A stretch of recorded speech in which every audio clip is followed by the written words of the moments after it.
No, I said. No, there's more to it. The knife, the Book of Ra, this statue of the Spit God. It all fits together somehow. Walt's face lit up. Sadie, Ptah was more than the craftsman god, right? Didn't they call it the god of opening? Possibly. I thought you taught us that. Or maybe it was Carter. Boring bit of information, probably Carter. What? It's important, Walt insisted. Ptah was a creation god. In some legends, he created the souls of mankind just by speaking a word. He could revive any soul and open any door. My eyes drifted to the debris-filled doorway, the only other exit from the room. Open any door? I held up the 2 scrolls of Ra and walked towards the collapsed tunnel. The scrolls became uncomfortably warm. The last scroll is on the other side, I said. We need to get past this rubble. I held the black knife in one hand and the scrolls in the other.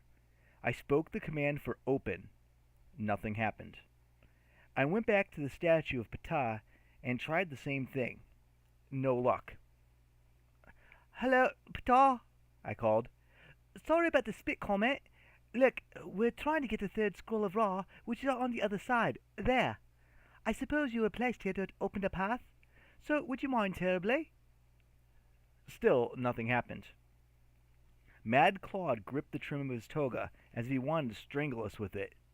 Look, I don't know why you need the scroll to free us if you've got the knife.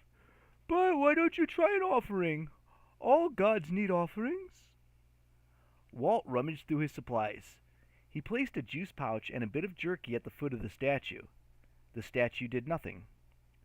Even the gold rats at his feet apparently didn't want our beef jerky. Bloody spit god! I threw myself down on the dusty ground. I had a mummy on either side of me, but I didn't care anymore. I couldn't believe we were so close to the last scroll after fighting demons, gods, and Russian assassins, and now we'd been stopped by a pile of rocks.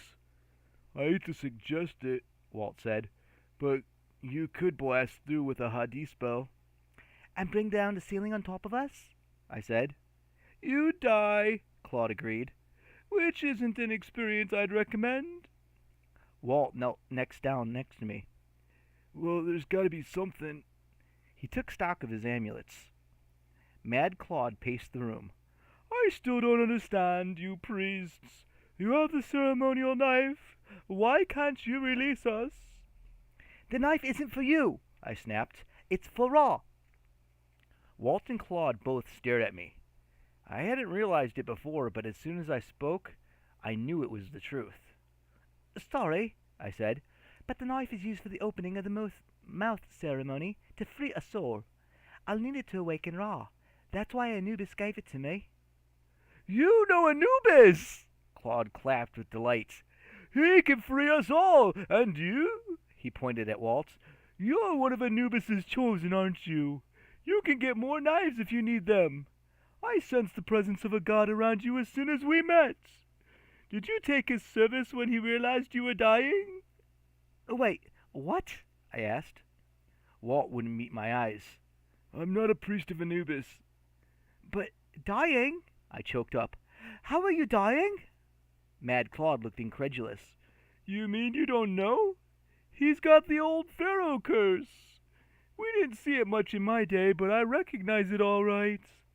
Occasionally a person from one of the old Egyptian royal lines. Claude, shut up, I said. Walt, spake. How does this curse work? In the dim light, he looked thinner and older.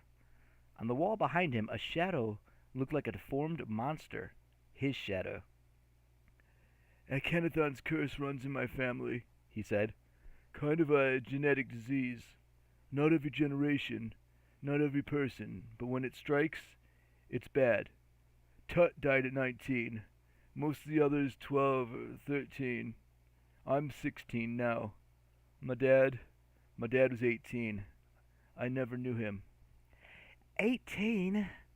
That alone brought up a host of new questions, but I tried to stay focused. Can't it be cured? Guilt washed over me, and I felt like a total imbecile. Oh God, that's why you were speaking to Jazz. She's a healer.